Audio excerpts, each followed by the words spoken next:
Anabia, a bobia, as a kick off from Lequay. I know. So watch it, go to promoting what? Peace by being one of the largest shareholders in the Beretta Arms Company. Jeffrey kind of was I didn't know. Was it perhaps and now I can perhaps few people know that Petro Beretta Arms Factory Limited, the largest arms industry in the world, and is controlled by the holding SPA Beretta and the majority shareholder of the Beretta Holding SPA after Gusali Ugo Beretta is the IOR, that is Institute for Works of Religion, commonly known as the Vatican Bank, private institution founded in 1942 by Pope Pius XII and headquartered in Vatican City. Yeah, Honor headquarters no. Wow. Bank in Vatican Rome. Some Roman for na. Yeah, the woman say. Yeah, can ya no be can see bia ye boa. Na say Jesuit agenda any conflicts I cause we are seeing them. First World War, Second World War, even American War of Independence. To woman san chance ya, woman e finance bia. And the way that one can say, who in a film so shares arms manufacturing company be more over can say need enye no kore. And ka hwan ne cardinal be ne be kwa ko gina ho. Am ye twa ne mfoni. Ah wo hwe etuo ayim. O hwe to dia de. Ni dia ba. Na Roman for antimi anye bibia. Na pop de si de bi tuo be kira wo. Na wo hwe ma pese e tre a. Because you say ye bibi na say ye be bobo obi a eye national we bi a who say president no edika kwa de na kwa preboard e che so interest wa de ni ye be si dan bi a na be bibi a okoje soso no de abofom e che so interest wo eni say di tra be kire na say tue wa na say what mi do ni ahwem agiram nya say kamfonyini a na so interest wo tu ni ya fe de be bi Jesuit agenda no and that conflicts and then to kwa na di ba ya me kai pope bravo gabi ya mama e yo de die I mean trust na me kama sem na ko wa ro be sa di ne kai na de we mu nyina ne say sa ne ma ya yehuni arms conflicts ne ehun fan ko e ma yi small book no fa near 58 yes I come bi some kan you me secretary say asabaranko page 58 okay amaki baby page 58 American Civil War no ebe wie omu say ubetia finance two sides omu ya engage in the conflict and no omu here ya e ma omu hu say say profitable engineer be model. First World War then buy. They say young financier and young financier. Second World War then buy young finance. And the about bibia linked with the Jesuit agenda. And the other young mama say one more shares. Arms. Was it page 57 and 58? Now me who headline I head in. These three financial families, say no, 50. These three financial families, the Rothschilds, Morgans, and Rockefellers, all do the bidding of the Jesuit order because of Jesuit infiltration in their organizations. Almost international private bankers, Rothschild, honor, recognized as controlling global banking system. Yes. Now, so I'm the bidding of the Jesuits there. Now, for academy. Academy, for some of the last of court. No. Okay. And also about when you be more. The other Bible say Vatican Bank is a profited from organized crimes. Wow. Ebini international drug trade. Page 90. Book the crown. Page 90. The man no bury enough. For the last 4 centuries, The Jesuits had for the last 4 centuries, the Jesuits had been involved in the Far East drug trade. What? And they certainly did not want to lose this opportunity, even if it meant the lives of millions of people. Kwaso? The Jesuit-controlled politicians in Washington wanted to continue the war in Vietnam.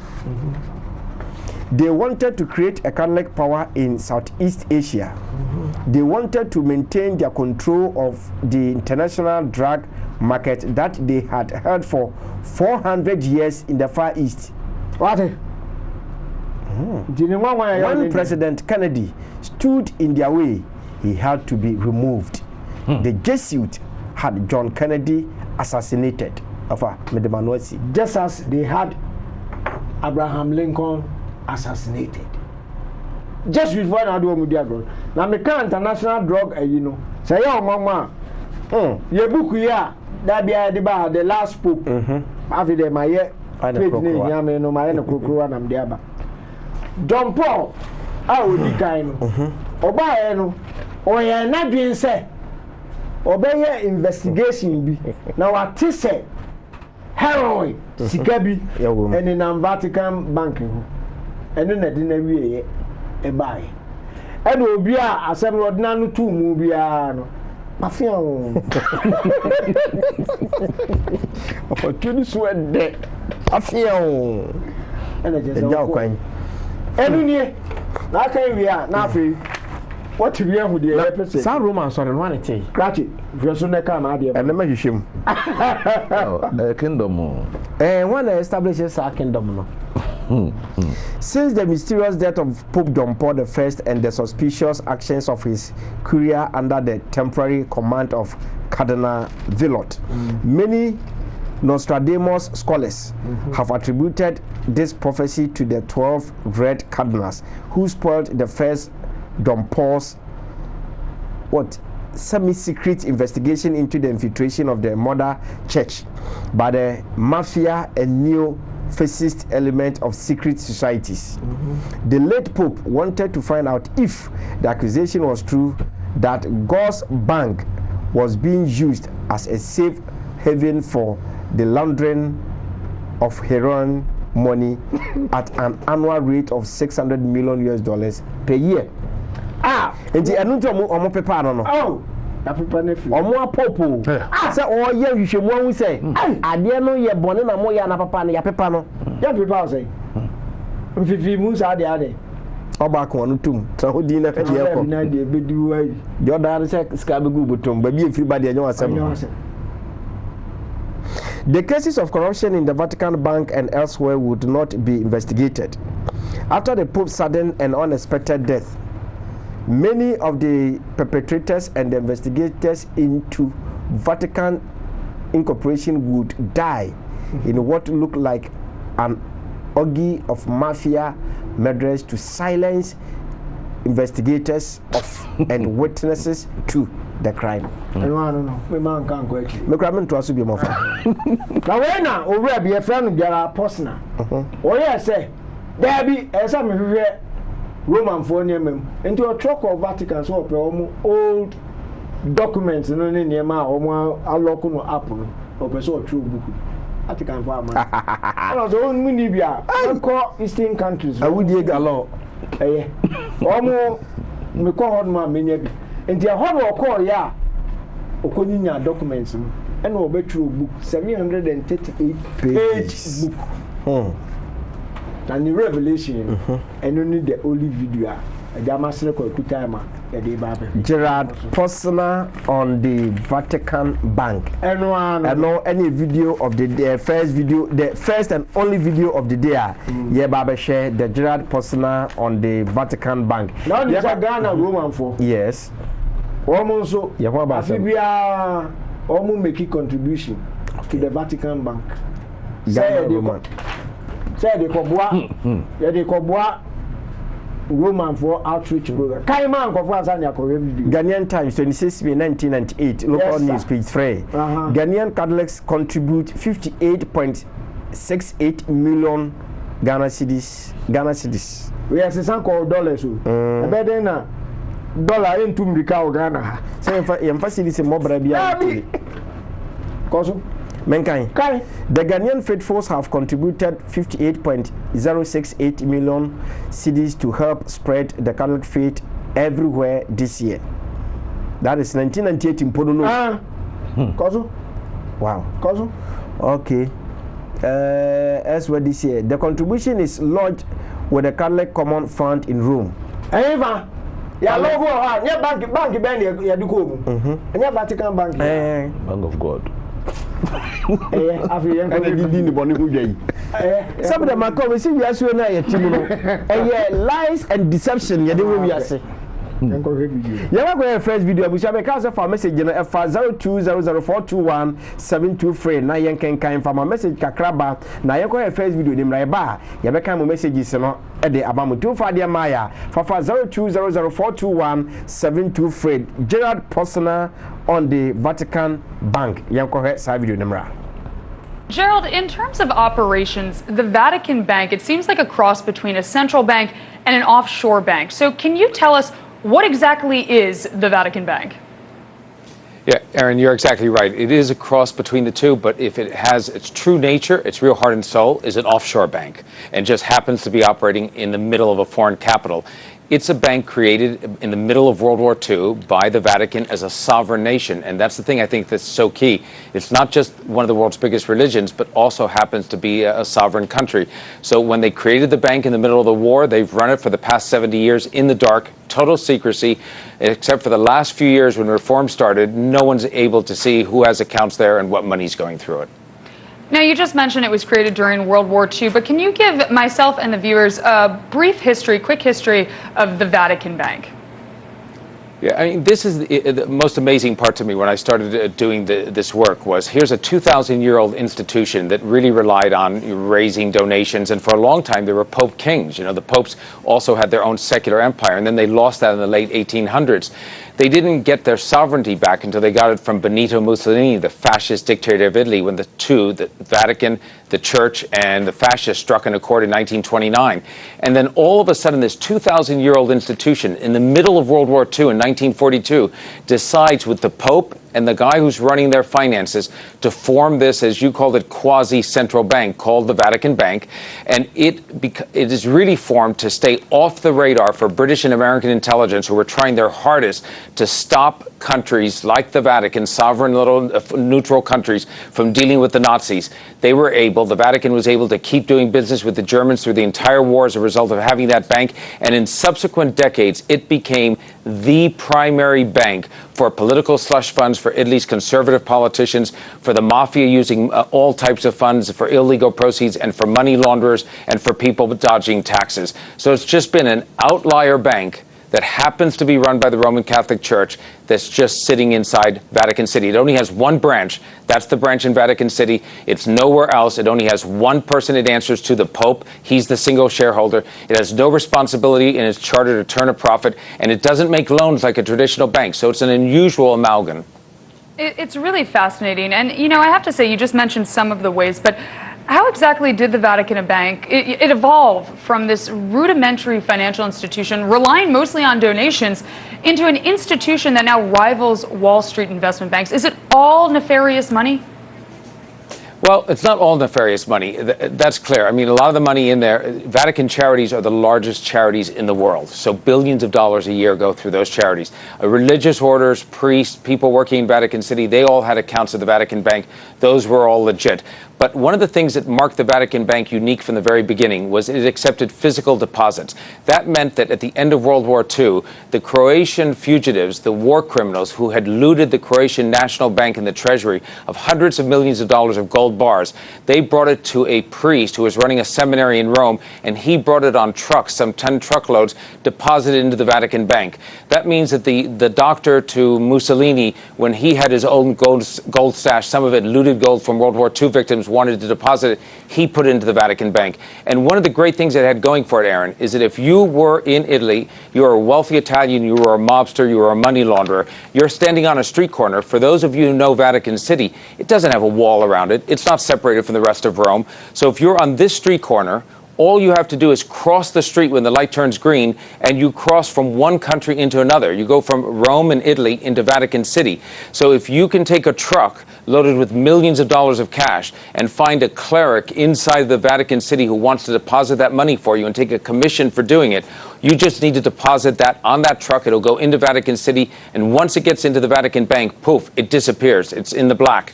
What that meant is no wire transfer. So as opposed to the Caymans and all the other offshore banks in Liechtenstein and those that are happening in the Bahamas and in Hong Kong, there's no wire transfer for investigators to follow. You made a physical deposit. It was off the radar, and that's one of the reasons it was such a great offshore bank.